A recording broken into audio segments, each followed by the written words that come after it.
¿Qué tal, amigos? Bienvenidos, 9 de la mañana, 9 minutos. El ex asambleísta por la provincia del Oropor, Pachacutic, Darwin Pereira, es nuestro invitado de esta mañana para analizar justamente lo que está proponiéndose a través del gobierno nacional luego de la medida adoptada en la eliminación de los subsidios, que es la primera parte de esta entrevista. Luego vamos a hablar qué tan bueno es una nueva constituyente, que es la propuesta del primer mandatario. ¿Cómo ve usted la situación social del país ante esta eliminación de los subsidios, estimado abogado Darwin Pereira? Bienvenido a Orovisión. Estimada Janet, un gusto, un honor estar acá, un abrazo y un saludo para la culta audiencia. Bueno, sí, efectivamente, preocupado por lo que está viviendo el país, son momentos tensos, un momento de incertidumbre. Yo creo que si seguimos así nunca va a llegar la famosa inversión extranjera que tanto a veces se pregona desde el Ejecutivo, desde los gobiernos, porque este es un país que de una u otra manera no para de sorprendernos. Todos los días tenemos noticias nuevas, tenemos noticias que ya no nos dejan ni dormir, ¿no?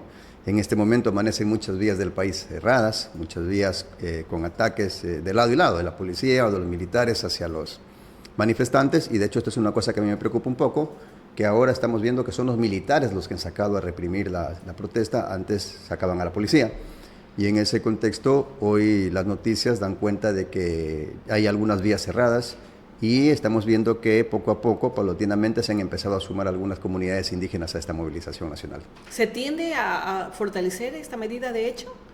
¿O el pronunciamiento de la Corte Constitucional puede dejar sin piso este propósito? Es un tema, yo diría hasta ahora, hasta cierto punto, incierto. Yo dudo mucho que los indígenas estén siguiendo lo que la Corte Constitucional hace, ¿no? Ellos han planteado una plataforma de lucha y sobre esa plataforma van a luchar, más allá de que no solamente es el tema de la eliminación de subsidios. Si uno lee cuál es la plataforma de ellos, por ejemplo, establecen también que están preocupados por el presupuesto de la salud, que se ve disminuido, que se ve deteriorado, y que hasta el día de hoy, por ejemplo, tú vas a un hospital y no encuentras medicina, no encuentras ni siquiera médicos ya, ya ni siquiera hay especialistas. Es parte de la plataforma. O sea, ¿no? Es un pliego de peticiones. Es un pliego de peticiones, ¿no? Ya. También están preocupados por lo que está pasando en Quizacocha y en las naves y en otras partes del país con respecto a la minería, que ellos están hablando de que, por ejemplo, no hay consulta en unos casos, en otros casos se contaminaría el agua que bebe la población, es decir, las grandes ciudades.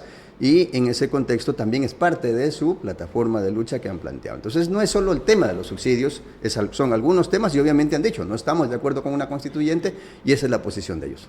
A pesar de la posición del gobierno con su fuerza de orden, ¿usted cree que esta medida de hecho puede sumar más adeptos?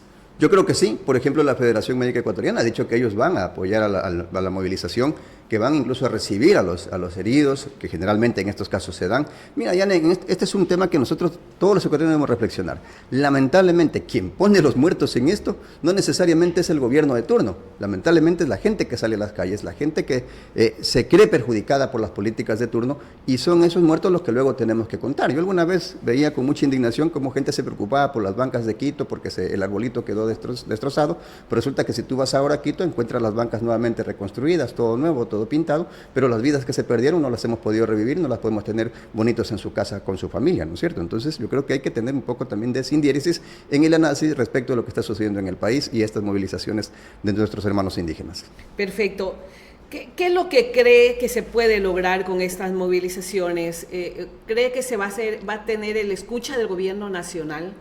Esa es la idea. Mira, cuando hay movilizaciones, no necesariamente han pasado movilizaciones porque ha habido un diálogo, porque ha habido conversaciones. Lamentablemente, y pasó en la última movilización, lo vimos con el gobierno de Guillermo Lasso, solo después de una movilización fuerte, después de 11 muertos, después de gente que se quedaron sin ojos, que quedaron heridas, sin brazos, sí, se sentaron a conversar. Y mira tú, ahí en esas mesas de diálogo hubieron algunos acuerdos, y si uno de esos acuerdos se hubiese cumplido, hoy no tendríamos estos problemas. Uno de esos acuerdos fue justamente la focalización de los subsidios. Los indígenas, el movimiento indígena jamás dijo, queremos que se quede el subsidio del 10.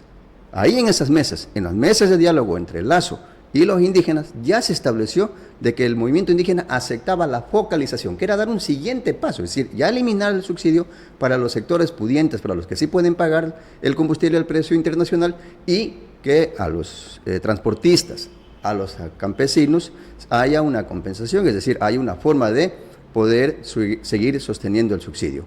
pero lamentablemente de eso no se hizo caso, se eliminó el subsidio para todo el mundo y ahora andan tratando de cazar a ver a quién no compensamos, y creo que la suma le va a salir más alta de lo que estaba subsidiando el gobierno, porque ahora resulta que también, por ejemplo, los pescadores de Santa Elena han dicho a nosotros no nos han tomado en cuenta, tómenos en cuenta porque si no va a subir el pescado. ¿Sí? Los transportistas, por ejemplo, las busetas de transporte escolar también han dicho a nosotros no nos han tomado en cuenta, así que o nos toman en cuenta o subimos el transporte escolar. O sea, ¿usted considera que los bonos, las bonificaciones que está proponiendo, las compensaciones que propone el gobierno, en definitivamente no van a aterrizar en buen puerto o que eso va a generar? No las veo porque solo este año van a necesitar... Porque estamos hablando de manera temporal. ¿Qué va a pasar luego ya de que el gobierno deje de dar estas compensaciones? Va a subir. O sea, esto es un hecho. Los pasajes van a tener que subir porque yo no creo que los transportistas vayan a asumir de su bolsillo, ¿sí?, el costo del pasaje, el costo de lo que les cuesta a ellos, obviamente, trasladar a los ciudadanos. Entonces van a subir los pasajes los transportistas, que ya ha dicho el gobierno, a mí ya, después de que les entregue estos subsidios temporales, ya no me vendrán a reclamar a mí, irán a reclamar a los alcaldes. Es decir, lo que ha dicho el gobierno es decir, en 8 meses, alcaldes, ustedes tendrán el problema de ver cómo le suben el pasaje a los transportistas.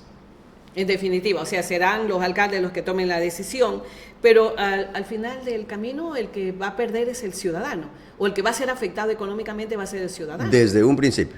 Ahora a mí no me pueden decir que las cosas no han subido, las cosas han subido, ¿sí? De hecho veía comunicados, por ejemplo, de las empresas de courier, que van a subir los precios de los couriers, de los transportes, porque obviamente ellos utilizan camiones para transportar la mensajería que ellos entregan en el país y esos costos van a subir. Eso han sido totalmente honestos y el gobierno no ha dicho absolutamente nada, que suban, que suban. ¿Quién va a pagar más? El ciudadano. Es decir, esta medida sí perjudica al ciudadano. Sí hay productos más caros en los mercados, por más que digan que la intendencia, por más que digan que la gobernación, que los tenientes políticos están controlando, no hay control que sirva porque finalmente cuando llegue el intendente te venderán al precio que es, pero una vez que se vaya el intendente te volverán a vender los productos mucho más caros. Entonces, sí hay una subida de precios en los mercados y eso lo siente la ciudadanía, lo siente el ciudadano que compra en los mercados. Finalmente, quien compra en los grandes centros comerciales no lo sienta porque le da lo mismo sacar la tarjeta de crédito, pagar 100 como pagar 200, finalmente no le duele, no lo siente, pero la ama de casa, la gente de a pie, la gente que al día anda viendo cómo se ahorra 5 centavos, 10 centavos en cada compra que hace por aquí, por acá, para poder parar la olla, esa gente sí la golpea y obviamente le duele. 7.400.000 ecuatorianos, según análisis de instituciones de acá, del país, vocerías oficiales, hablan de que viven con $1.50, incluso $3 diarios, hasta $5 diarios. Esto podría acrecentar la crisis económica y podría profundizar la pobreza en el Ecuador. Por supuesto, porque resulta que ya ahora conseguir ese dólar y medio, estos 7 millones de ecuatorianos, es difícil, ¿no? Ahora no se diga cuando tú tienes que en estos casos, muchas empresas que optan, finalmente voy a tener costos más caros, saco personal y manda gente a la calle. El gobierno está botando gente a la calle, porque obviamente en su proceso disque de optimización, aunque de optimización no tiene mucho, porque igual están contratando gente, están también botando gente a la calle. ¿Qué va a hacer esa gente? Finalmente engrosar estas filas de ciudadanos que hoy en día no encuentran una posibilidad de trabajo, no hay una posibilidad de trabajo. Acaban de aprobar un presupuesto en la Asamblea Nacional, el presupuesto general del Estado, con un déficit de $5.000 millones, lo que quiere decir que ni siquiera va a alcanzar la plata que el Estado tenía destinado a obra pública, a medicinas, para este tipo de cosas, tampoco nos va a alcanzar, así que la crisis va a venir por todos lados, incluso por el lado del gobierno, que seguirá sin pagarle a las dializadoras, que seguirá sin pagarle a las clínicas privadas que ayudan al Seguro Social, que ayudan a los hospitales públicos, y en consecuencia la crisis la va a sentir la gente de a pie, repito, la gente que no tiene guardaespaldas, la gente que trabaja todos los días y que a veces no tiene trabajo, que trabaja un día a la semana, 2 días a la semana, esa es la gente que va a sentir el golpe y lo va a sentir con mucha fuerza. O sea, la eliminación de los subsidios definitivamente va a acrecentar la situación económica del país, pero está encadenado también el tema de la seguridad. Hemos hablado en muchísimas ocasiones la importancia de que a la gente se le dé paz y seguridad para poder seguir trabajando. La propuesta del gobierno de poder llegar a una constituyente para una reforma constitucional, ¿Es saludable para el país? ¿Es necesario y urgente? ¿Cómo lo ve usted? Usted fue vicepresidente de la Asamblea Nacional de parte de Pachacuti cuando estuvo como asambleísta. ¿Considera que ese es el camino para mejorar condiciones de los ecuatorianos en todo este camino tortuoso que estamos viviendo hoy en día? Mira, frente a la desinstitucionalización, voy a tratar de decirlo bien, frente a este tema de que ya nadie respeta la institucionalidad del Estado, ¿sí? Entonces, en que tenemos poderes confrontados, yo sí creía en un momento determinado que una salida era la constituyente. Pero para llegar a una constituyente tú necesitas tener acuerdos nacionales para saber qué vamos a tratar en la constituyente. Lamentablemente en este país no nos hemos puesto de acuerdo todavía cuáles son esos grandes acuerdos nacionales que queremos tratar en la constituyente. Entonces, tenemos incluso, mira que el estatuto para la constituyente que manda el presidente establece que los requisitos para ser asambleísta constituyente son los mismos requisitos para ser asambleísta nacional. ¿Y qué quiere decir esto? Que puedes ser bachiller y tranquilamente puedes estar en la constituyente cambiando las reglas del juego de un país, porque por ejemplo ahí vamos a tener que discutir en una asamblea constituyente qué tipo de educación queremos para el país. Si seguimos con este mismo sistema de educación, ¿ha funcionado el sistema de educación que tenemos? Eso tenemos que revisarlo en una constituyente y sobre eso tendremos que analizar. O no les importa la educación y van por otras cosas. La forma en que se nomina autoridades se las va a definir en una constituyente. ¿Sí? Si seguimos o sea, ese podría ser el obstáculo que se podría presentar en la Corte Constitucional y que ellos podrían catalogarla de inconstitucional, el reglamento que está presentando o los estatutos que está presentando el presidente. Mira, yo creo que la Corte Constitucional toca analizar algunas cosas de fondo, ¿no? Más que estas pero cosas. Pero su pronunciamiento podría ser ese. Su pronunciamiento podría ir por ahí, pero sobre todo podría ir un poco, por ejemplo, para saber si los considerandos, valga la redundancia, consideraron estos detalles, ¿no? Mira, otra cosa que a mí me sorprende del estatuto y que la Corte le va a llamar la atención es la representatividad. En el estatuto se está hablando de 22 asambleístas nacionales y 52 asambleístas provinciales. Es decir, casi la mitad van a ser nacionales. ¿De dónde llegan los asambleístas nacionales? De Quito y Guayaquil. Ya, o sea, va a estar centralizado. Va a estar centralizado. El poder político. Eso también. Sí podría llamarle la atención a la Corte porque básicamente vas a tener una carga de asambleístas constituyentes del centralismo. De Guayaquil y Quito. De Guayaquil y Quito. Ya. Entonces, esto, yo siempre he dicho, mira, si queremos disminuir los asambleístas, eliminemos los asambleístas nacionales. Porque los asambleístas nacionales dentro de la Asamblea Nacional no tienen absolutamente ninguna diferencia con los que vienen de las provincias. Ninguna. Excepto que la mayoría, el 99%, llegan de Quito y Guayaquil. Es decir, cargan y ponen un peso adicional sobre la mayoría que ya tienen de por sí las provincias de grande población. Eso podría ser una de las observaciones de la Corte Constitucional. La representatividad respecto de las provincias versus los asambleístas nacionales, que me parece, repito, no tiene mucho sentido, pero lo que el presidente ha puesto. Mira, hay otro dato que yo veía en los considerandos, analizando el estatuto y analizando los considerandos, es de que el presidente pone, por ejemplo, en esta, y eso creo que le molesta mucho al sector indígena, pone datos estadísticos del 2023. El número de muertos que tuvimos en el 2023, la inflación que tuvimos en el 2023, el nivel de pobreza que alcanzamos en el 2023. ¿Y por qué no puso el 2024? Claro, ¿por qué hace referencia al 2023? Eso es lo que no entendemos y eso es que la Corte también le podría llamar la atención. No me está presentando datos actualizados. Finalmente me está hablando de un periodo en el que ya pasó, que no estuvo, quizás ni siquiera estuvo él, porque solo estuvo los últimos meses de 2023. Entonces, ¿cuál fue la realidad que él ha logrado o le ha impedido desarrollar en el 2024 y lo que vamos del 2025 ya estamos en septiembre? No es que ni siquiera estamos iniciando porque 2025. Seguramente no le conviene dar estadísticas del 2024. Entonces, esas son cosas que le podrían llevar a la Corte cuando empiece a analizar el estatuto. Y ahí tú tienes un sinnúmero de cosas que podríamos pasarnos toda la mañana analizando. ¿Y qué pasaría que son parte si del el pronunciamiento de la Corte habla de que estos estatutos son inconstitucionales y que no puede dar paso? ¿Esa es una forma de tirarle el muerto a la Corte Constitucional, a que no dé paso a la consulta popular? Yo creo que a nadie le cree ese tema, ¿no? Yo creo que a nadie le cree ese tema. La Corte hasta ahora ha hecho un trabajo técnico. Mira que le da un primer dictamen de viabilidad. Es decir, sí, la vía escogida es la correcta. La Corte ha sido muy seria en eso. De los 12 más o menos proyectos que han presentado para asambleas constituyentes, porque esto no es nuevo, ya han venido presentando. Pero estas presentaciones han venido de sectores de la ciudadanía, ¿no? Porque solo pueden presentar la asamblea, los ciudadanos con un número de firmas recogidas y el presidente de la República. Los que han estado presentando hasta ahora proyectos de constituyente han sido los ciudadanos, con firmas que han recogido a nivel nacional. Más o menos 12. De esos, a 3 les ha dicho en primera instancia sí. la vía que ustedes nos han propuesto es la correcta. Al resto le han rechazado hasta en primera vía, es decir, a la mayoría ya en primer dictamen los eliminaban.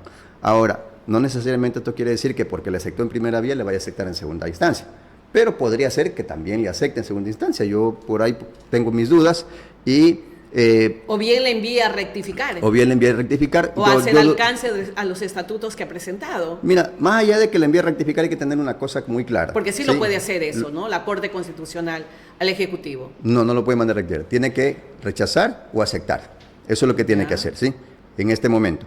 Ahora, pero, en cambio el presidente tiene la facultad de inmediatamente volver a enviarlo, como hizo con las preguntas, que las volvió a enviar ya con los cambios que la Corte supuestamente le había pedido. Si quiere ir por la buena lid. Y quiere ir por buena lid. No tener otra vez la controversia o el problema con la Corte Constitucional. Que era innecesaria, ¿no? Que era innecesaria y el CNE le terminó diciendo en su cara, señor presidente, no puede hacer lo que usted quiere, tenemos que atender a la Corte Constitucional. Entonces, mira, que eso que han dicho que el CNE podía destituir a los magistrados de la Corte Constitucional es falso. El CNE no puede destituir a nadie. El CNE hace tiempo que perdió la facultad de juzgar a nadie. Así que el CNE no puede destituir a nadie. Pero el Consejo de... El Tribunal Contencioso Electoral. Pero sí, después de un proceso que podría más o menos demorar unos 6 meses.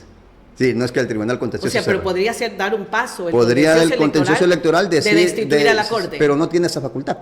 Porque los magistrados de la Corte Constitucional están en la misma Constitución cuáles son las causales de destitución. Abogado Darwin Pereira, ¿qué pasaría si se da paso a la constituyente? ¿Se resetea completamente la Constitución? Esa es una cosa que a mí me preocupa. Aquí se ha hablado mucho de los dinosaurios políticos. Muchísimo. Hemos debatido este tema de los dinosaurios políticos en el país. Y resulta que si se hace una nueva Constitución, todos los dinosaurios políticos regresan a cero.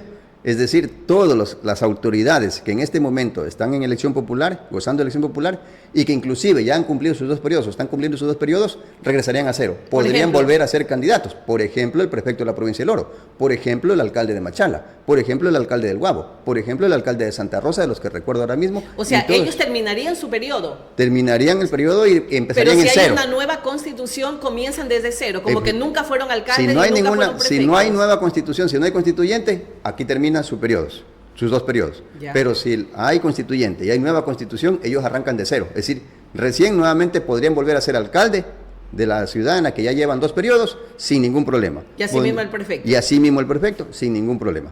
O sea, ¿eso sería conveniente para la clase política? Sería conveniente para ellos, no necesariamente para la ciudadanía, porque el éxito de toda democracia está en la renovación de sus cuadros, está en la renovación de sus autoridades. Eso no lo veríamos si es que la constituyente aprueba una nueva constitución. Usted estuvo en Pachacuti. ¿Por qué salió de Pachacuti? Nosotros tuvimos de una u otra manera diferencias con las nuevas dirigencias de Pachacuti. Me parece que hay unas nuevas formas de pensar en Pachacuti y las respetamos y dijimos, bueno, hasta aquí nomás. Entregamos 20 años de nuestra vida a Pachacuti y salimos, yo diría de una u otra manera, hasta cierto punto en buena lid con las bases. Yo respeto mucho a las bases de Pachacuti, me formé con ellos, caminé con ellos. Es el único partido en el que finalmente milité, nunca había estado en otro partido. Ahí de una u otra manera adquirí mi experiencia política, salí a la luz política. Y tengo mucho cariño por las bases de Pachacuti, tengo mucho cariño por el movimiento indígena y decidimos salir en esa buena lid, ¿sabe qué? Aquí tenemos problemas con la dirigencia entonces tome los rumbos que usted quiera, que nosotros tomamos el nuestro. Perfecto. Gracias por sus aportes, abogado Darwin Pereira, nuestro invitado del día de hoy, ex asambleísta de la provincia de El Oro, dando su punto de vista de la medida de hecho adoptada por la CONAIE en estas últimas horas y también los pasos para la nueva constituyente que está proponiendo el presidente Daniel Noboa. Muchísimas gracias a ustedes, Yanni. Un abrazo.